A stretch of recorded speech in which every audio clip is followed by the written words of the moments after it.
Bonjour à tous, bonjour Christine. Bonjour. Je suis ravie de vous accueillir pour cette deuxième édition du Business Live en 2025. Et avant qu'on commence, est-ce que le son est OK? Est-ce que l'image est OK? Juste un pouce, un OK dans le chat et on commence. Parfait, à ce qui paraît, tout va bien. Donc dans le chat, tout est bon. Christine, on y va. Aujourd'hui, je t'accueille pour qu'on parle de la formation des managers avec impact, en finir avec la formation Alibi. Les règles du jeu, vous les connaissez. Le Business Live, c'est des questions en direct pendant 45 minutes et on y répondra en fin d'émission avec Christine. Vous aurez évidemment un bouton sur lequel vous pouvez appuyer en un seul clic pour parler à un de nos experts et qui vous rappelle à partir de demain. Et puis, bien entendu, vous le savez, on a des sondages. Restez attentifs, restez connectés pendant cette émission et évidemment, sur YouTube et dans vos boîtes mail, vous aurez le replay cet après-midi ou dès demain matin.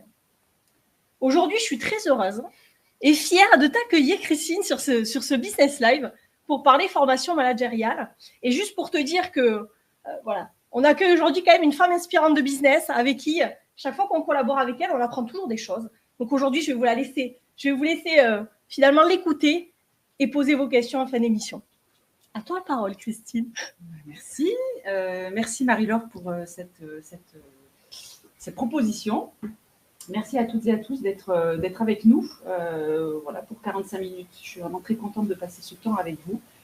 Pour me présenter très rapidement, je vais surtout parler de ce qu'on fait chez Business et moi plus particulièrement. Donc, ça va faire une vingtaine d'années que mon métier finalement consiste à comprendre les enjeux et les préoccupations de mes clients et de voir dans quelle mesure la formation ou l'accompagnement peut être un remède, une solution ou un levier pour atteindre ces enjeux. Voilà, c'est comme ça que je caractérise notre métier chez Business. Et plus particulièrement, je suis tombée dans la marmite de la formation pour les managers il y a 20 ans aussi.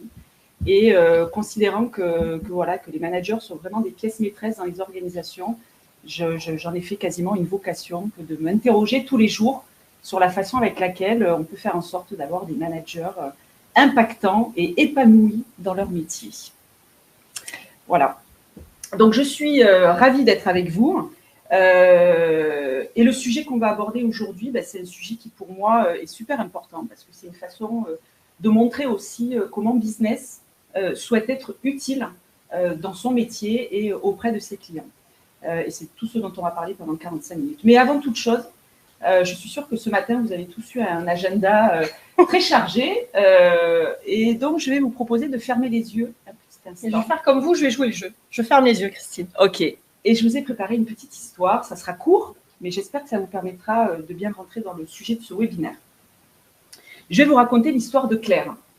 Claire, c'est un manager qui a une équipe de 12 personnes et qui travaille dans le secteur de la banque. On est mercredi, il est 8h40. Elle vient de poser son mug de café sur son bureau.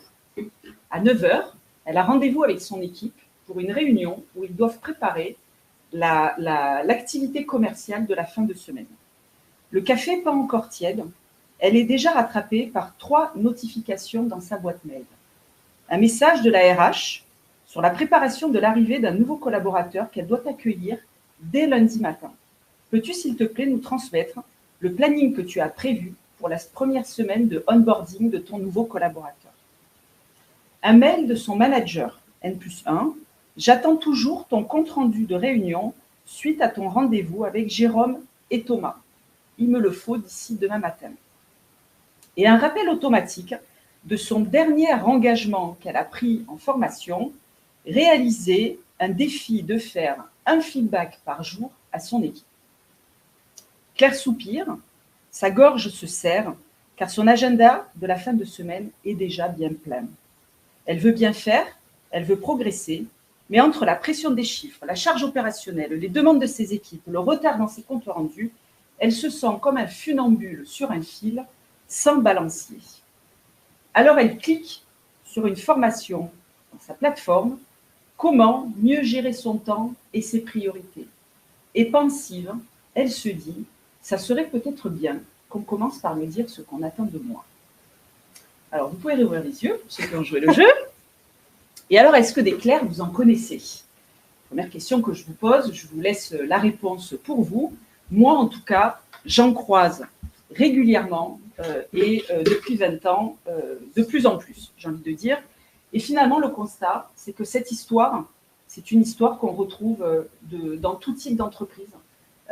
Chacun sa clerc, j'ai envie de dire, voire même ses clercs, qu'on soit dans le secteur public, qu'on soit dans le secteur privé, dans la banque, dans l'assurance, dans l'industrie, dans la grande distribution, dans l'immobilier, tout ceci, tout ce qui rattrape Claire ce matin à 8h40 n'est pas une histoire de mauvaise volonté. C'est ce qu'on perçoit quand on voit les managers en formation.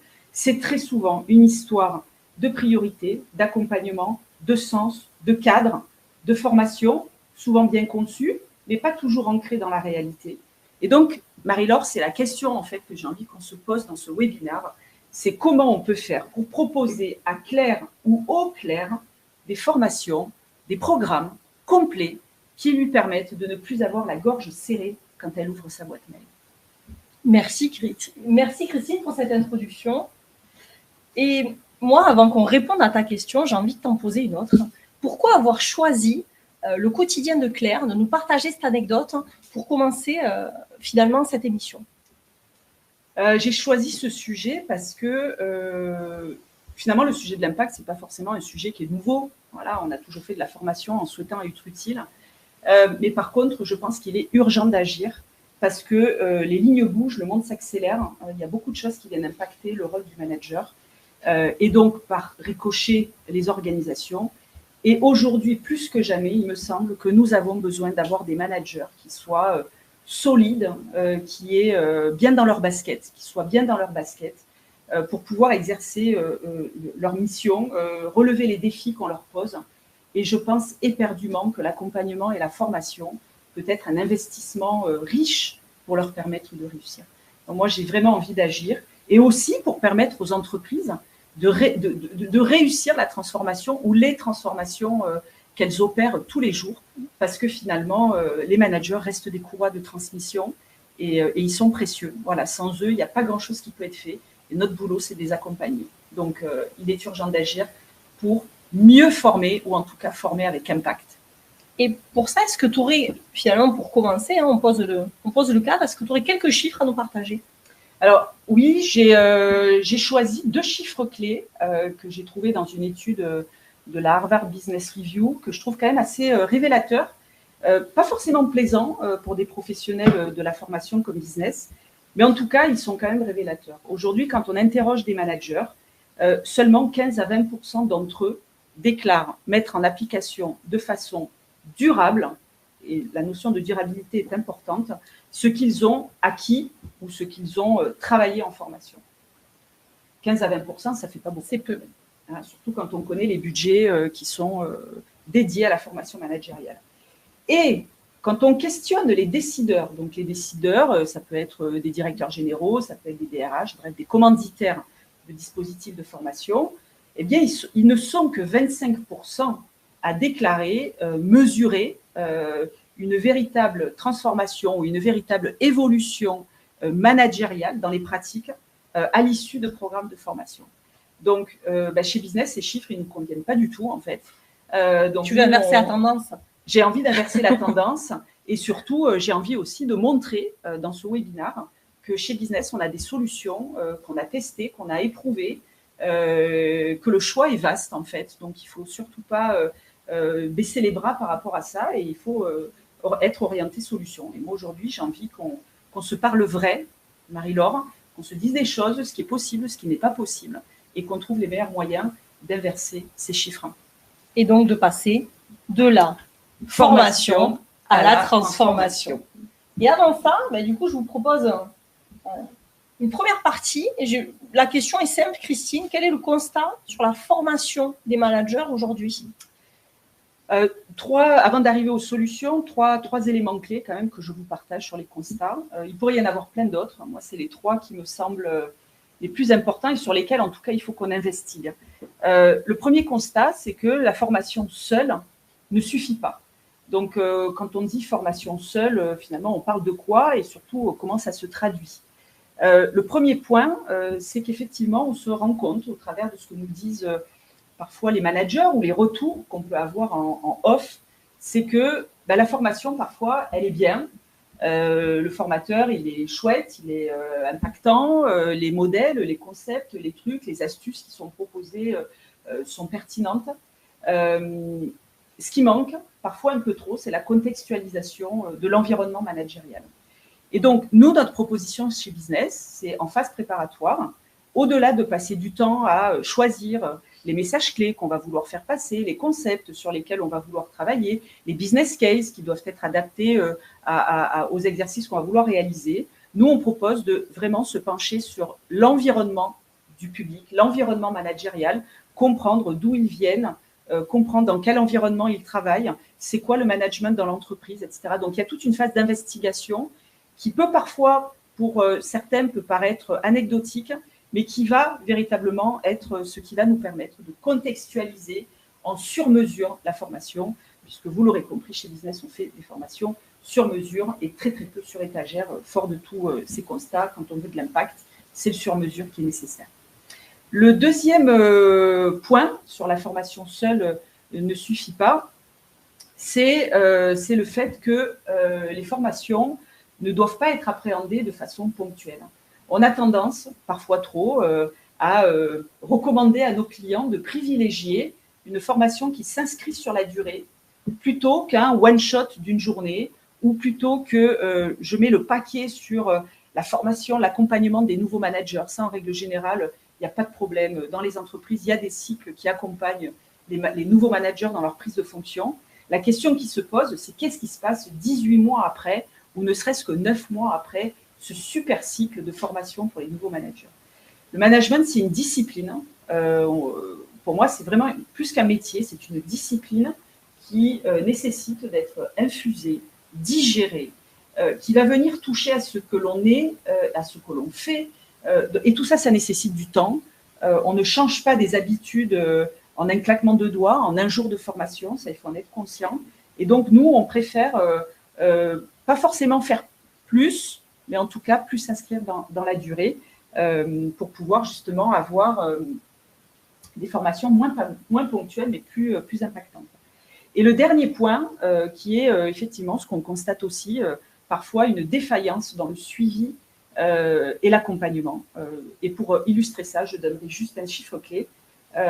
Toutes les études qui sont faites sur le sujet de la formation et de l'apprentissage démontrent que 70% de l'impact tient à ce qui se passe avant et après une formation, le moment synchrone, j'ai envie de dire.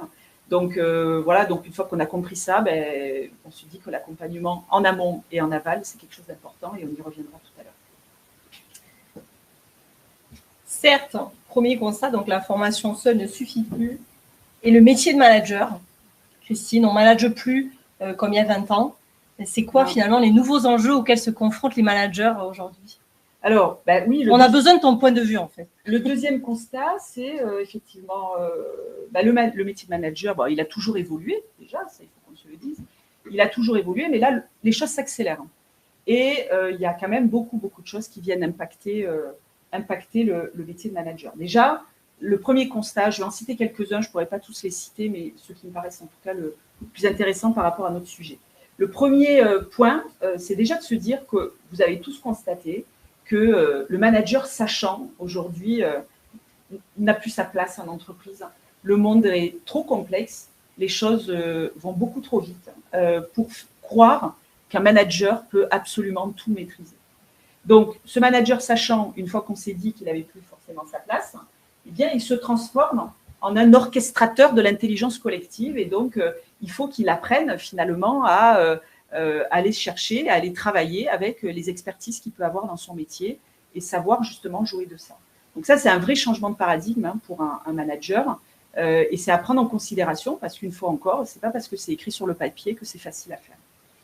Le deuxième point sur l'évolution du management, c'est le fait qu'aujourd'hui, si je reprends Claire, finalement, Claire vit une forme d'injonction paradoxale au quotidien. C'est-à-dire qu'elle a le sentiment, je ne dis pas que c'est une vérité, mais elle a le sentiment que entre ce qu'elle pense comprendre de ce qu'attend d'elle l'entreprise et sa réalité au quotidien, eh bien, il y a un fossé. Il y a un fossé qui amène de l'incompréhension pour les managers, qui emmène un flou finalement. Et un manager qui ne voit pas clair et qui n'a pas de vision, c'est un manager qui aura quand même du mal à amener ses équipes à la cible en fait. Donc, il faut réussir à clarifier tout ça. Et donc, ces injonctions paradoxales, il faut réussir à les gommer. Alors, je vais vous en donner quelques-unes. Donc, aujourd'hui, on demande aux managers de favoriser la performance, donc très ancré sur l'opérationnel, le résultat, tout ce qui fait la performance. Et puis, à côté de ça, il faut favoriser le bien-être des équipes. Donc là, comment on compose? C'est une des questions des managers. On demande également aux managers de favoriser la stabilité, puisqu'on va leur préconiser la mise en place de rituels, par exemple. Alors, tu as ton rituel hebdo individuel, tu as ton rituel d'équipe, tu dois formaliser un peu tes processus de travail, ton organisation. Donc, on challenge les managers pour qu'ils arrivent à instaurer une forme de stabilité au niveau de leurs équipes. Et puis, à côté de ça, on dit le manager doit être agile. Il faut favoriser l'agilité managériale, la plasticité managériale. Bon, moi, quand je suis manager, je me dis, en fait, je fais comment dans tout ça?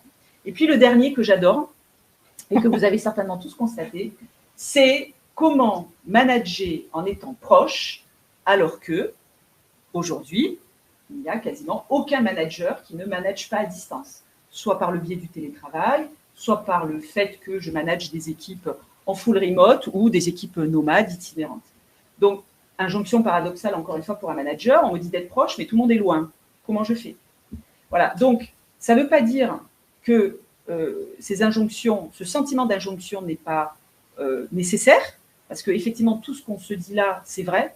Il faut savoir favoriser l'adaptabilité tout en restant agile. Il faut développer la performance tout en favorisant l'épanouissement des équipes. La question, c'est quoi la clé? C'est quoi le guide dans tout ça et comment on amène quelques repères aux managers. Et le dernier point sur l'évolution des managers, elle concerne quand même un petit peu plus aussi ce qui se passe dans les organisations, dans les entreprises, que vous aurez certainement constaté. C'est finalement, qu'est-ce qu'on constate? C'est que les entreprises, de plus en plus, repensent leur organisation, aplanissent les lignes managériales, donc parfois même des entreprises qui éliminent des strates managériales, désilotent. Donc, on est de plus en plus dans des organisations qui sont transversales, qui sont plates, comme on dit. Et donc, on a des managers qui étaient habitués à manager en hiérarchique, qui se retrouvent à manager des projets ou à être contributeurs dans des projets, à travailler en fonctionnel avec d'autres équipes. Et manager en hiérarchique et manager en fonctionnel, ce n'est pas la même chose. Et donc là, un manager, qu'est-ce qu'il doit faire? Est-ce qu'il doit appliquer les mêmes méthodes? Comment ça se passe? Et au-delà de pratique, il y a un mindset aussi à accompagner parce que un manager, il a besoin de repères. Est-ce que je suis hiérarchique ou est-ce que je ne le suis pas? Comment je le situe dans tout ça? Voilà, donc ça, c'est les trois éléments clés, moi, que je trouve assez prégnants dans les entreprises et qui font que, moi, j'aime bien donner l'exemple. Quand j'ai démarré la formation en management, Marie-Laure, si tu me permets, c'est une anecdote que je donne souvent qui fait rigoler. Moi, quand j'ai démarré il y a 20 ans, quand les managers arrivaient en formation, excusez-moi de l'expression, ils voulaient péter la baraque en fait. Ils arrivaient, c'était des managers, ils étaient fiers, ils étaient contents, l'entreprise leur faisait confiance, ils avaient une patate de fou, ils voulaient tout apprendre, ils voulaient être les meilleurs, ils voulaient être des champions.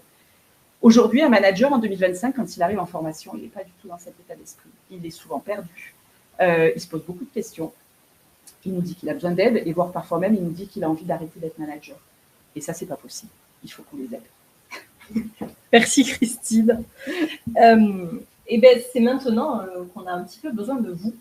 Et on vous propose un petit sondage pour nourrir aussi notre réflexion et votre réflexion au cours de ce webinaire pour que vous puissiez poser vos questions en fin d'émission. Et je vais vous demander finalement quelles autres évolutions vous constatez, quelles autres évolutions du manager en 2025 vous constatez ou auxquelles vous avez été confrontés. On est curieuses toutes les deux de vos retours pour qu'on puisse échanger en fin d'émission. Donc je vous laisse, je vous rappelle encore les règles de ce Business Live, vous posez vos questions, vos réflexions dans le chat, on y revient en fin d'émission et n'hésitez pas à nous contacter en appuyant sur le bouton. Et évidemment, vous avez, je pense que ça ne vous a pas échappé, vous avez eu les coordonnées de Christine Mascaras quand même en début d'émission, donc n'hésitez pas à les prendre et à la contacter dès demain.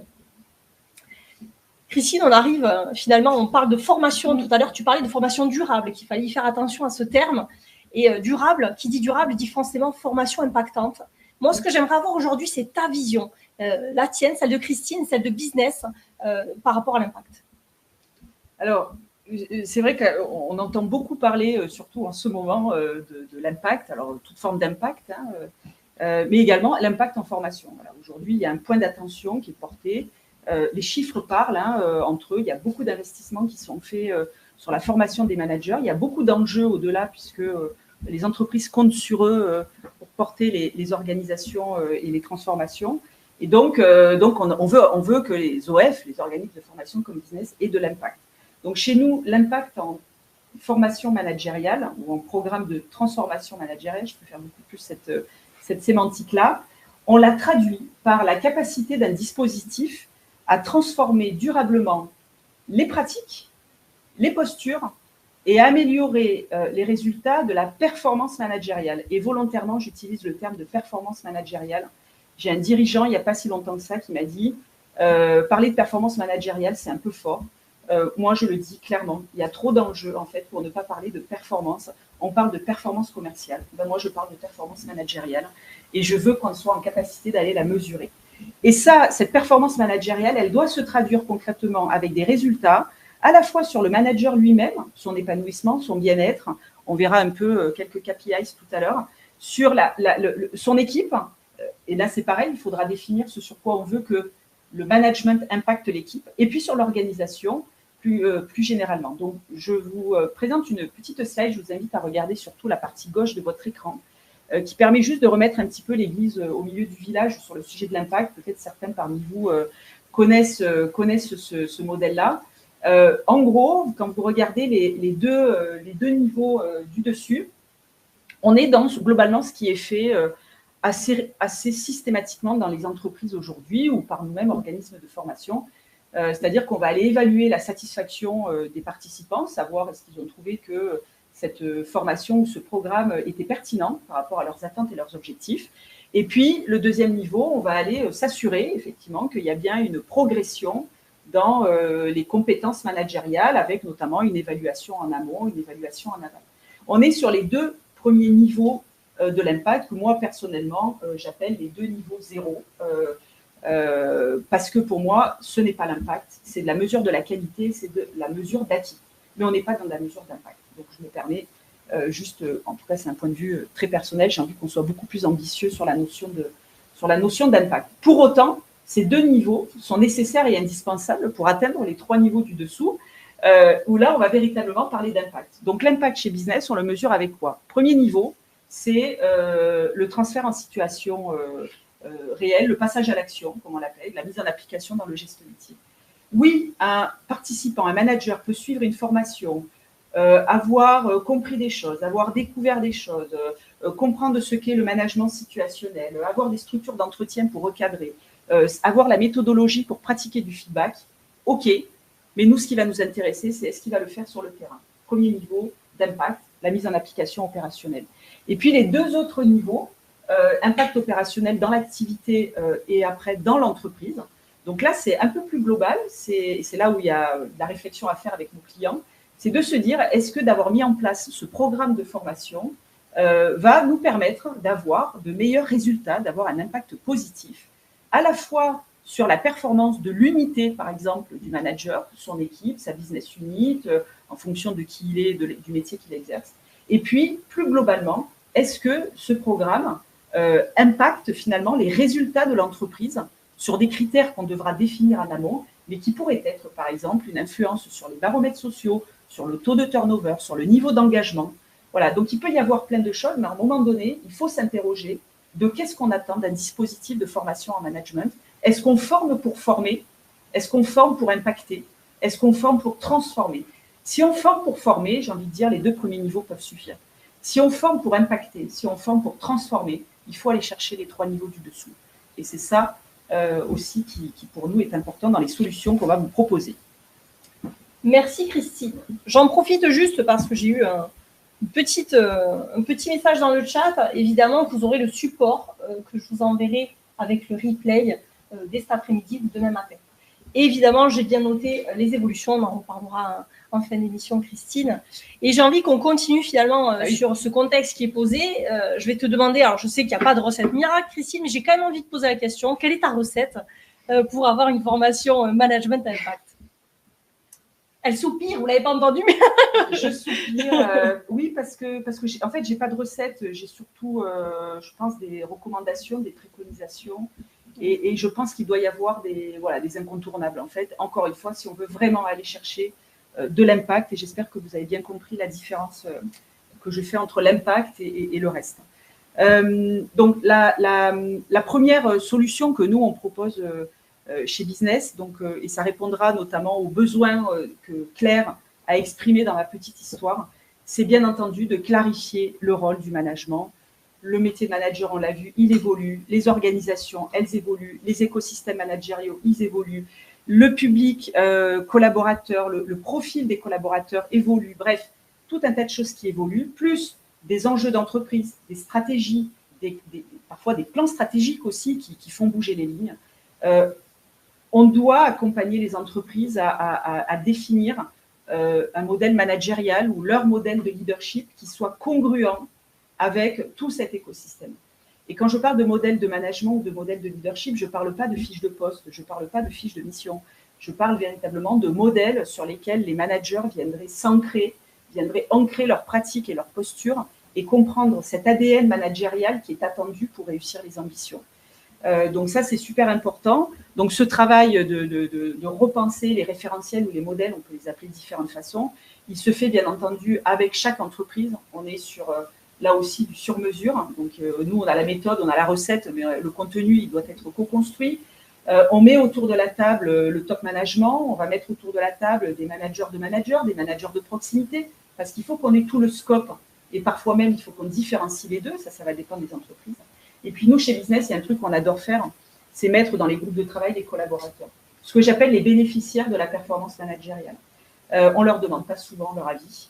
Ce n'est pas eux qui évaluent systématiquement leur manager, c'est plutôt le manager de manager. Et pourtant, ce sont eux qui le vivent. Et ce sont eux, finalement, qui pourraient être le plus à même d'expliquer un peu, en tant que collaborateurs, ce qu'ils attendent de leur manager. Donc, ils font partie des acteurs à mobiliser pour avoir un modèle de leadership qui soit quand même adapté à l'environnement. Là, on sera sur le volet un peu social vis-à-vis de l'équipe. Mais là, il faut avoir une vision de 360, en fait, pour travailler ces modèles de management. Voilà, donc ça, c'est un exercice qu'on a eu, nous, l'occasion de faire pour un groupe notamment, et après un accompagnement, bien entendu, adapté, avec tout un programme de formation qui doit être adapté à ce qu'il y aura dans ce modèle et dans ce référentiel. À former au bon moment, Christine. Finalement, tu parlais de formation one-shot ponctuelle tout à l'heure. À quel moment, c'est vrai que c'est difficile de répondre à cette question, mais à quel moment on forme les managers? Alors, former au bon moment, je vais vous faire sourire, mais j'ai envie de dire, c'est ni trop tôt, ni trop tard. Vous avez dit qu'on enfoncerait quelques portes ouvertes. Et le ni trop tôt, ni trop tard, il est important, mais il n'est pas si simple que ça. Ça nécessite effectivement d'avoir une vision quand même anticipée de ce que va devenir ou de ce qu'est le métier de manager, sachant qu'encore une fois, il évolue au fil des évolutions de son environnement. Et d'ailleurs, par rapport à ça, c'est très intéressant de voir l'évolution des profils des directeurs de formation ou des directeurs de learning développement, qui sont de plus en plus, quand on les côtoie, on le voit, stratèges, visionnaires, beaucoup plus ancrés sur ce que sera demain les métiers, donc appétant à travailler sur la vision des métiers de demain. Et donc ça, c'est super important, effectivement, d'avoir cette capacité à se projeter pour savoir de quoi auront besoin les managers au bon moment. Et puis après, le juste à temps, il peut aussi, donc là, c'est plutôt ce qui peut nous incomber à nous, organismes de formation, on doit être capable d'apporter des solutions qui permettent à un manager de se former quand il en a besoin, quand il en a envie, et en fonction de la réalité qu'il vit. Donc moi, j'aime bien la notion de pick and choose. En gros, c'est choisis ta formation quand tu en as besoin. Et il y a plein de modalités qui permettent ça. Donc, je vais donner quelques exemples. Par exemple, sur la partie digitale, proposer des capsules de digital learning au bon moment pour que la personne puisse aller se nourrir et chercher des méthodologies, des trucs et astuces. Donc, ça, c'est chouette. On a également, pour ceux qui ne sont pas appétents au digital, des formats condensés sur 1 heure. Donc, par exemple, nous, on travaille sur le 1 heure, une pratique, qui permet d'aller focuser à un moment donné sur une pratique, donc très court, à distance, donc ça se passe très bien, c'est très facile, et le manager s'inscrit au moment où il en a besoin sur la pratique qui l'intéresse. Mais tout ça, ces exemples que je donne, n'est possible que dès l'instant où, bien entendu, dans l'entreprise, on a une culture de l'auto-formation. Donc, il faut que les collaborateurs, les managers se rendent compte que la formation peut les aider. Et donc là, c'est tous les travaux qu'on mène avec nos clients autour des organisations apprenantes pour favoriser voilà, ce déclic qui va faire qu'un manager, à un moment donné, on va lui mettre à disposition toute une méthodologie ou toute une palette d'offres qui va lui permettre de se former au bon moment.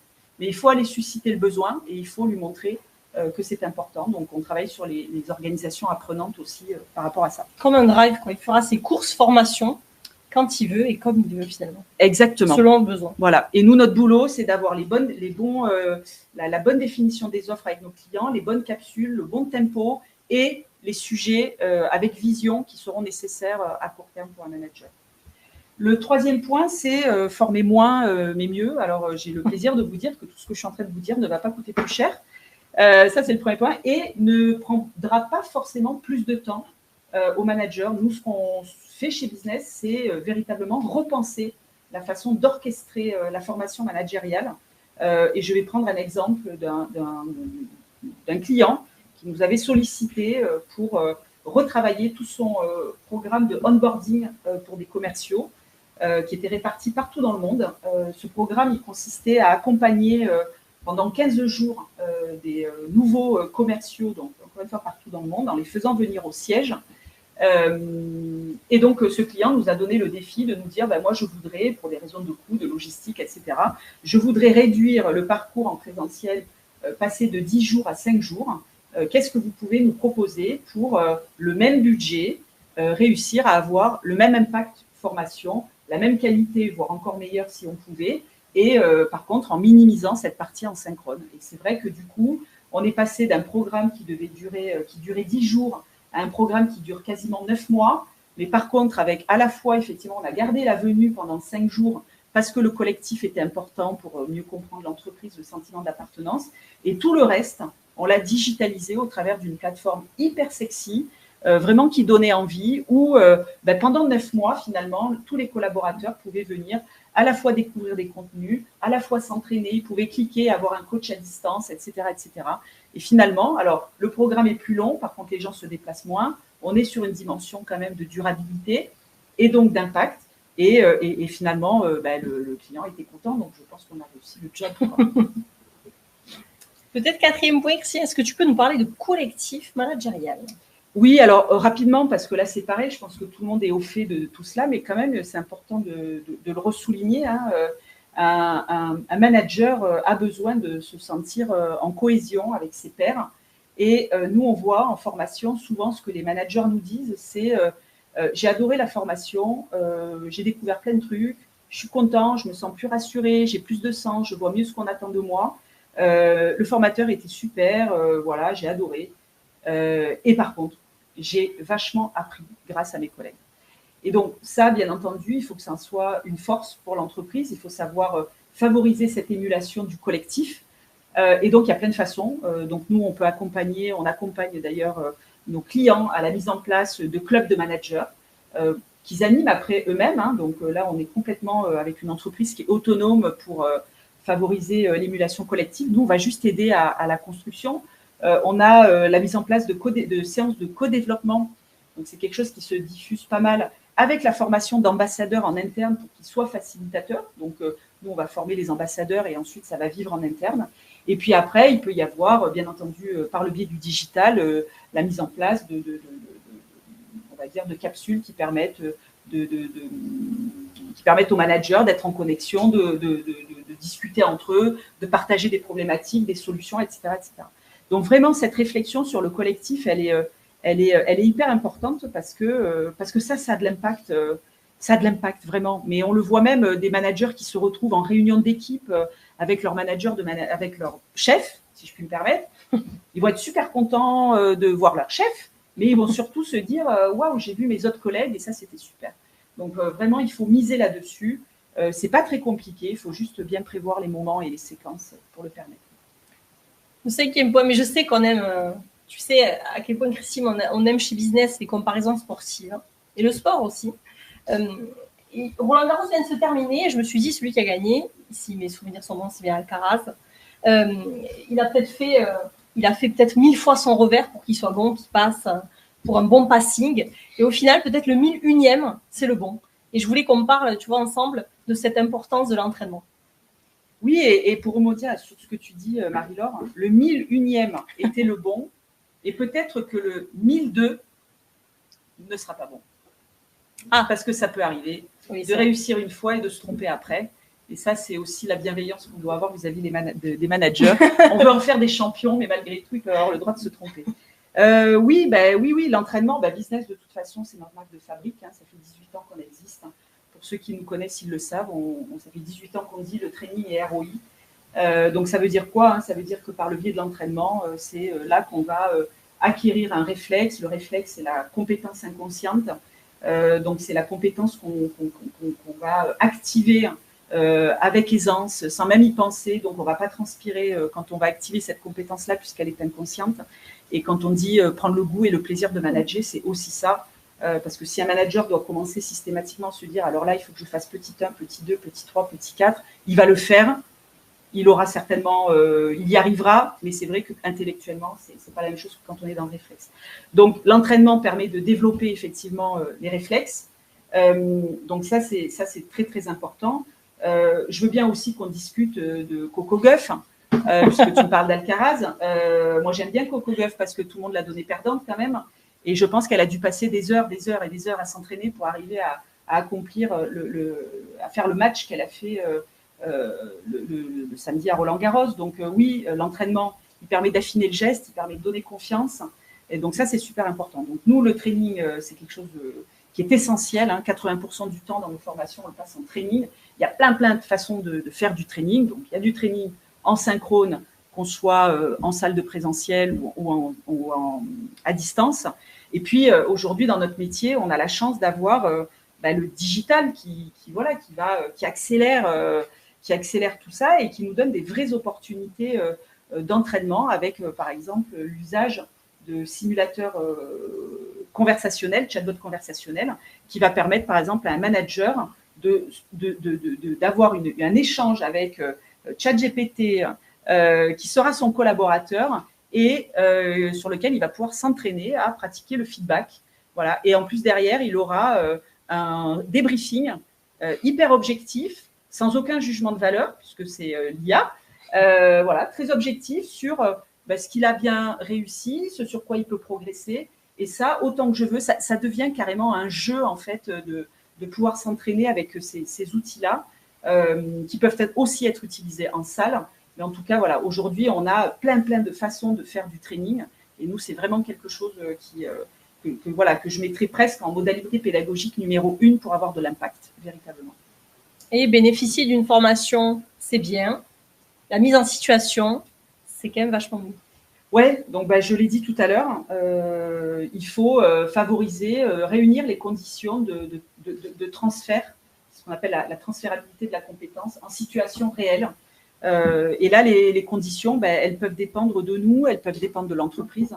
Mais en tout cas, c'est nécessaire parce que un manager qui est en formation, qui apprécie sa formation, si dans sa tête, il se dit que lorsqu'il va revenir sur le terrain, il aura peut-être un manager qui ne le challengera pas sur ce sujet-là, mais plutôt sur un autre sujet, s'il sait que finalement, ou s'il a l'impression que ce qu'il a vu en formation n'est pas prioritaire par rapport à tout le reste, il ne passera pas à l'action.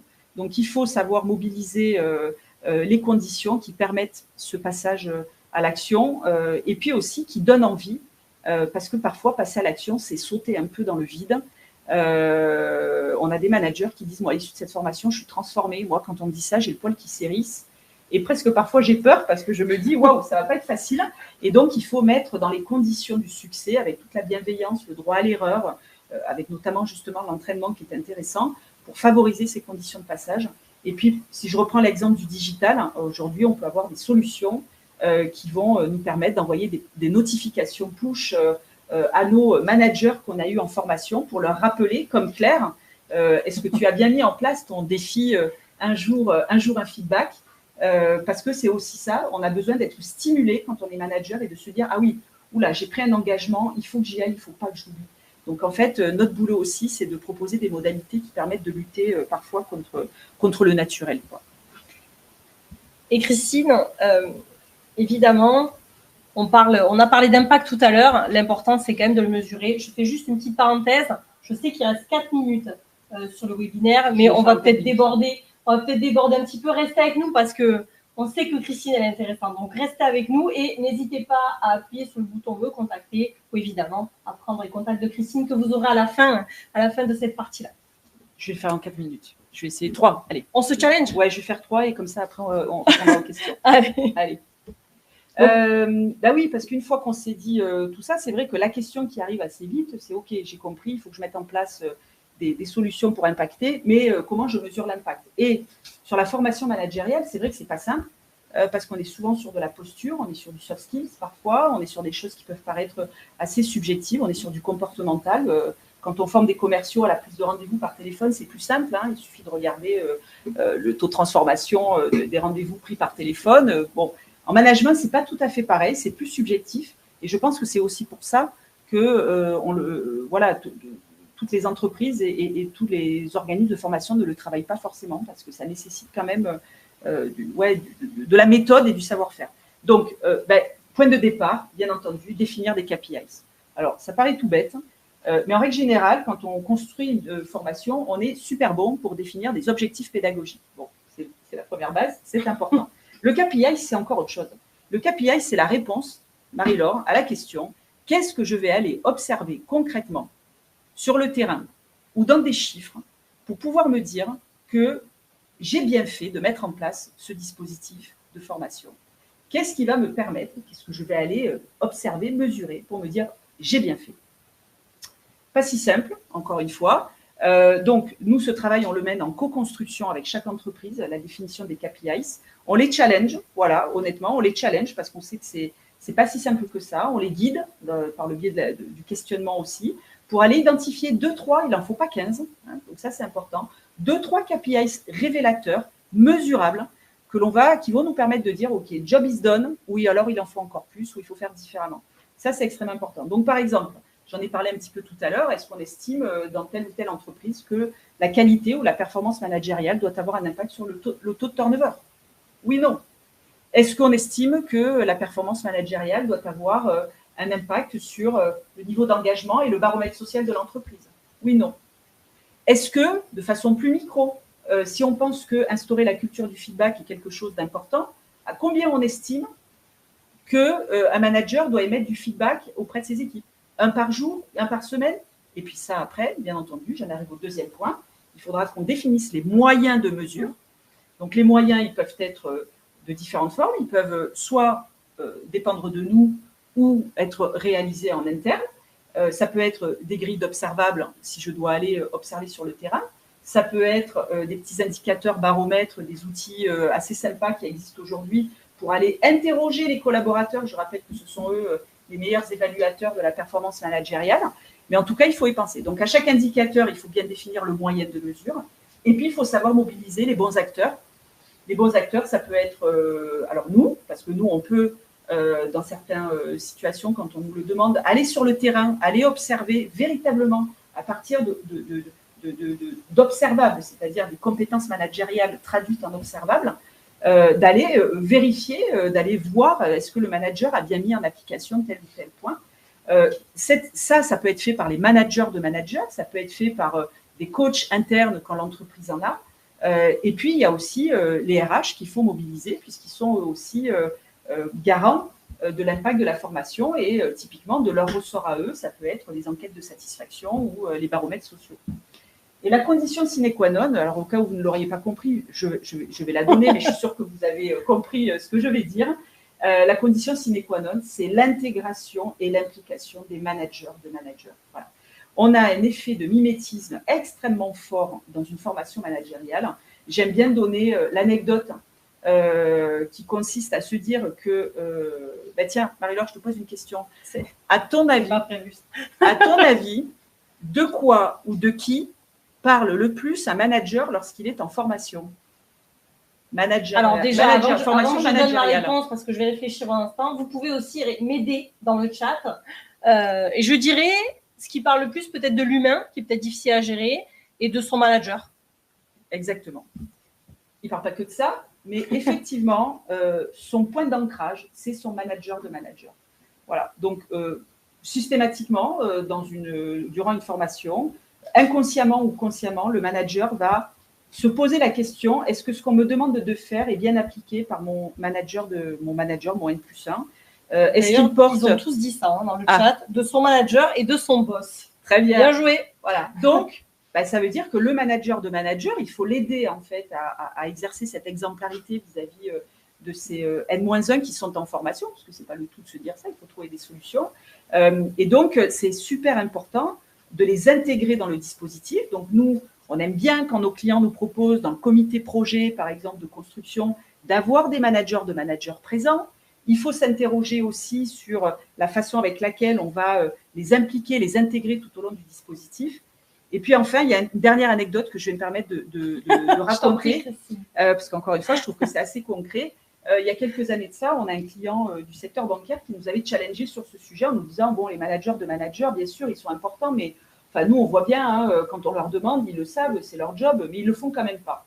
Donc, nous, comme on aime bien comprendre les choses chez Business, on a lancé une enquête et on est allé interroger directement les managers de managers en leur disant, on avait posé 2-3 questions, qu'est-ce qui fait que finalement, quand vos N-1 managers sont en formation, pourquoi est-ce que vous ne les accompagnez pas aussi bien qu'on espérerait pour avoir de l'impact? Et je vais vous livrer quand même les trois principales réponses qu'ils ont données. Donc non, ce n'est pas un problème de temps. Voilà, déjà, je vous le dis, ce n'est pas un problème de temps. La première raison qu'ils évoquent, c'est je ne suis pas forcément au courant que mon manager est en formation. Donc là, ça renvoie à comment est-ce qu'on diffuse l'information à un manager de manager, que son collaborateur est en formation. La deuxième raison qui est évoquée, c'est oui, je n'ai pas forcément l'information du contenu de la formation que va suivre mon N-1. Donc, en gros, je ne sais pas trop quoi lui dire. OK, donc là, pareil, qu'est-ce qu'on met à disposition? Comment on fait pour impliquer et que les managers de managers soient informés de ce qui se passe dans ces formations managériales? Et le troisième, qui est quand même pour moi hyper important, ils nous disent, en fait, moi, je ne les accompagne pas parce que, ou pas suffisamment, parce que je ne suis pas forcément moi-même formée à ce sur quoi ils vont travailler en formation. Je ne me sens donc pas forcément moi-même légitime et crédible pour pouvoir les accompagner. Donc ça, c'est vachement important. Je vous donne un exemple. Quand on forme des managers de proximité à l'usage du disque, ou tout autre modèle, je ne suis pas là pour faire de la pub, l'usage du disque pour nuancer sa communication ou nuancer son management, forcément que si le manager de manager ne sait pas ce qu'est le disque, lui-même n'a pas été formé au disque, alors il y a ceux qui vont dire, moi, c'est pas grave, au contraire, je vais m'appuyer sur mon N-1 et je vais lui demander qu'il m'explique. Et puis, il y a ceux, souvent les managers de managers un peu sachants, qui se disent, non, moi, je ne sais pas ce que c'est, je ne vais surtout pas montrer que je ne connais pas le sujet. Bon. Et donc, nous, par rapport à ça, ce qu'on fait, c'est typiquement, pour être encore concrète, on propose systématiquement dans nos dispositifs la réalisation, la construction d'un kit, le kit du manager de manager accompagnateur, dans lequel on intègre le programme de formation, le sens du programme de formation, les contenus de formation avec, par exemple, les fiches pratiques qu'on mettra à disposition des managers qui seront en formation. On identifie, on aide le manager de manager à bien identifier les moments clés sur lesquels ça serait intéressant qu'il puisse aller accompagner son manager. Bref, on leur construit leur propre boîte à outils pour qu'ils soient, donc on estime en tout cas qu'on fait ce qu'on doit faire pour mettre en confort les managers de managers, parce qu'on sait encore une fois que c'est ce qui aura de l'impact après. Voilà sur cette partie-là. Parfait. Merci Christine d'avoir fait vite en plus. Je ne sais pas si j'ai tenu, c'est ma promesse. Et finalement, on a commencé par Claire. J'aimerais bien qu'on clôture cette émission aussi par Claire. Claire, elle en est où? Parce que finalement, quand elle a appuyé sur ce bouton pour faire sa formation, Si elle avait appuyé sur ce bouton finalement avec business, il serait passé quoi? Alors, si elle avait appuyé sur ce bouton avec business, déjà, Claire aurait certainement échangé avec son manager de manager sur l'importance de cette formation au regard de ce qu'elle vit, de sa réalité, encore une fois, pour montrer que cette formation est utile, arrive au bon moment par rapport à ce qu'elle vit. Si elle avait suivi une formation conçue et animée par business, et si le client en avait été d'accord, elle aurait certainement eu déjà en main un modèle de management, un modèle de leadership qui lui permette d'identifier ce sur quoi elle doit avoir des caractéristiques prioritaires. Et puis, elle aurait aussi découvert certainement un contenu ciblé, calé sur ses enjeux du moment et sur l'environnement de travail.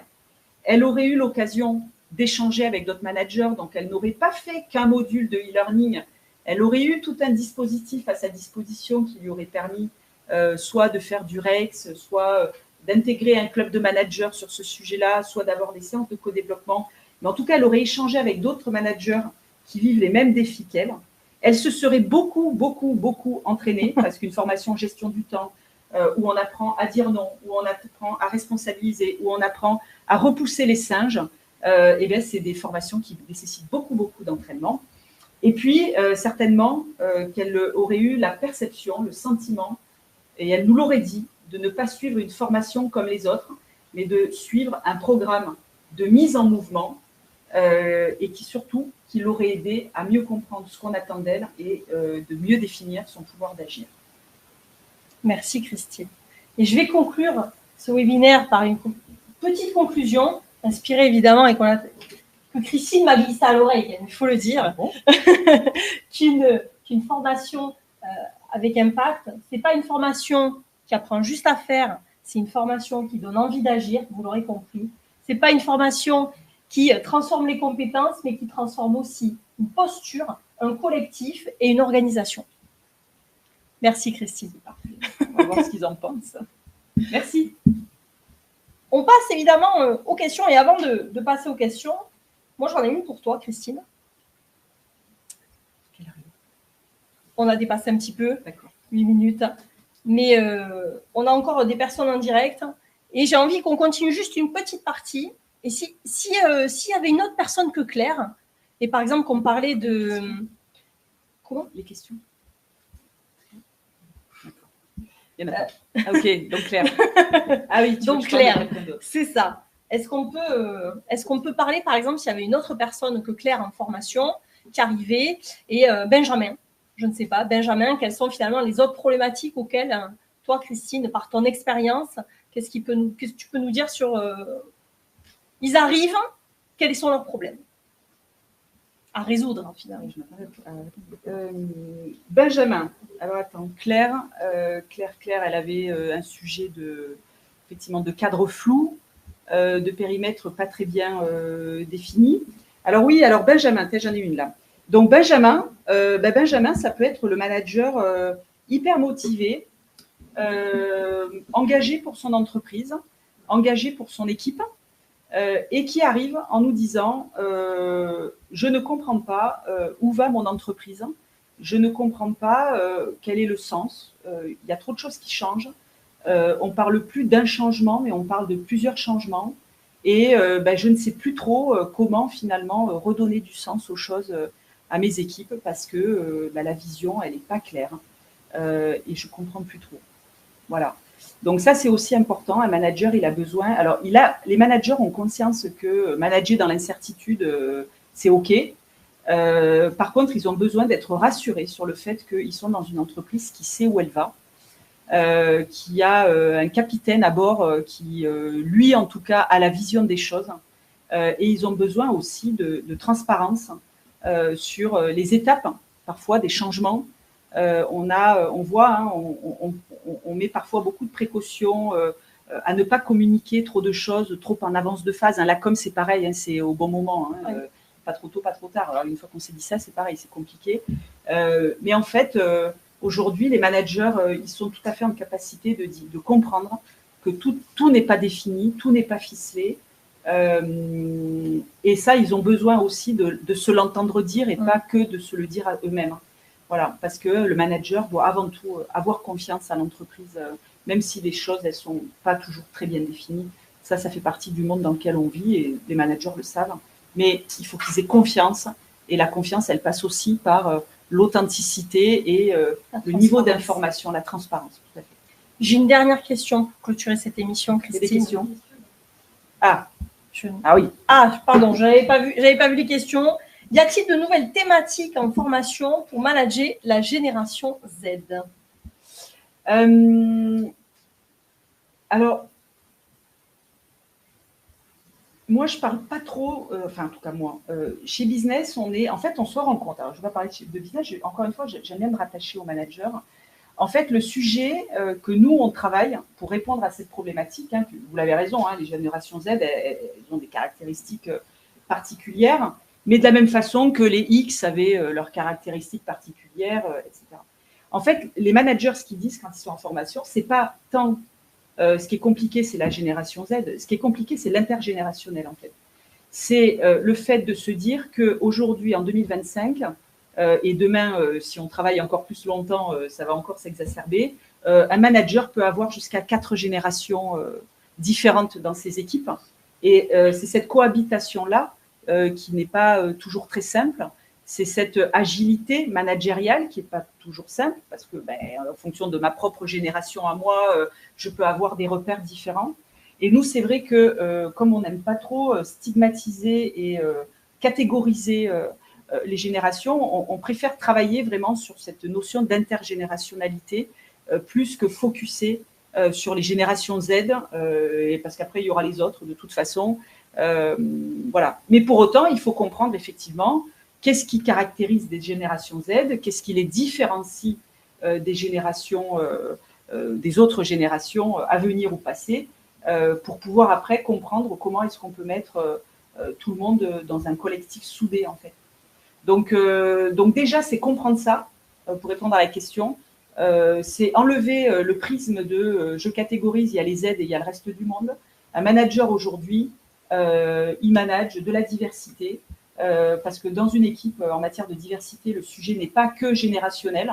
Il y a l'inclusion, il y a plein de sujets comme ça. Et je pense qu'il faut justement élargir le champ visuel du manager pour ne pas stigmatiser et plutôt les amener à prendre de la hauteur et à se poser la question comment je manage la diversité, quelle qu'elle soit, pour pouvoir créer un collectif soudé. Voilà. Donc nous, on aborde plutôt ce sujet-là sous cet angle. Il y a une question intéressante. Si les managers les plus expérimentés devaient faire une seule formation en 2025, quel serait le thème? Pas simple.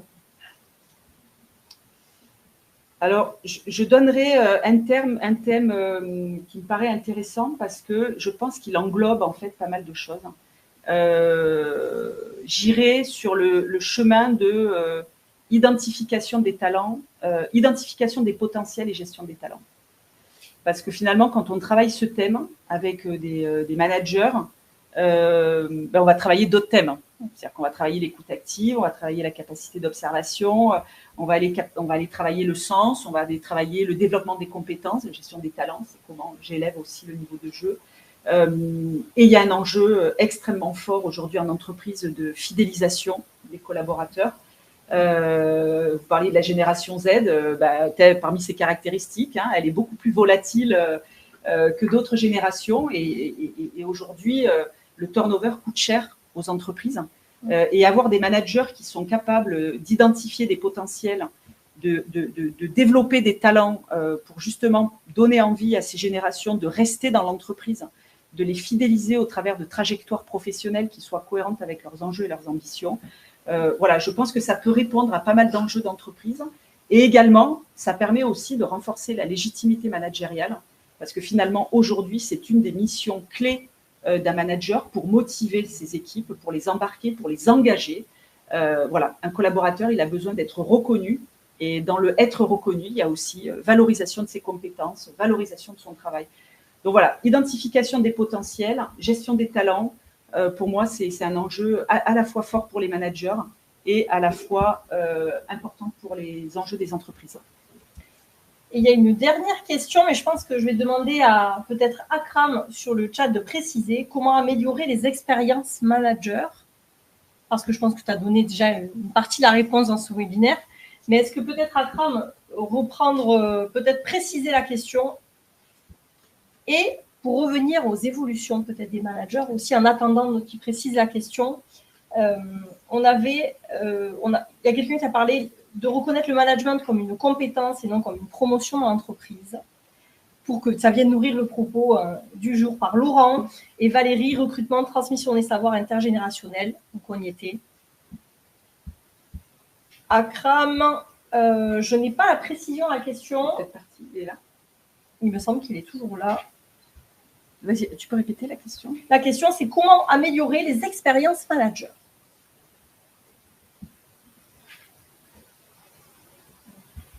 Pas précisé, toujours pas. Non, toujours pas précisé. Du coup, je vais répondre en fonction de comment j'ai compris la question.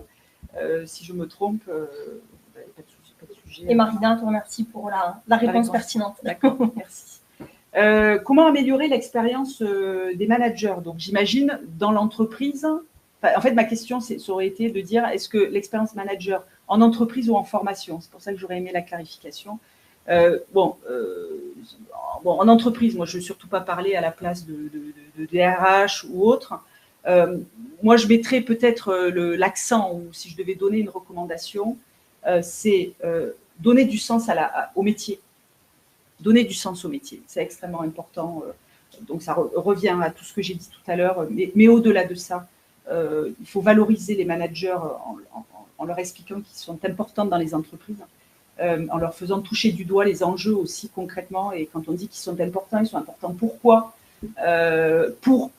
d'ailleurs, pas pourquoi, mais pourquoi. Voilà, donc ça, c'est ça ce que je mets derrière le sens. À quoi ça sert un manager en entreprise? Je pense qu'il faut aussi admettre que le métier de manager n'est pas un métier facile et qu'on leur demande beaucoup. Et donc, notre boulot pour favoriser l'expérience managériale, c'est de réunir les conditions qui leur permettent d'exercer leur mission, de savoir les soutenir et tout ce qu'on s'est dit tout à l'heure, les communautés managériales, la mise à disposition des formations qui ont de l'impact, ça vise bien entendu à favoriser l'aisance du manager dans son boulot. Et puis je pense qu'il faut aussi savoir dire que manager, c'est un métier qui est chouette, voilà, qui a beaucoup de vertus. Et moi, je me rappelle d'un directeur que j'avais eu l'occasion de rencontrer dans une entreprise de l'aéronautique, puisque nous sommes à Toulouse, big boss qui travaillait sur un avion extrêmement connu.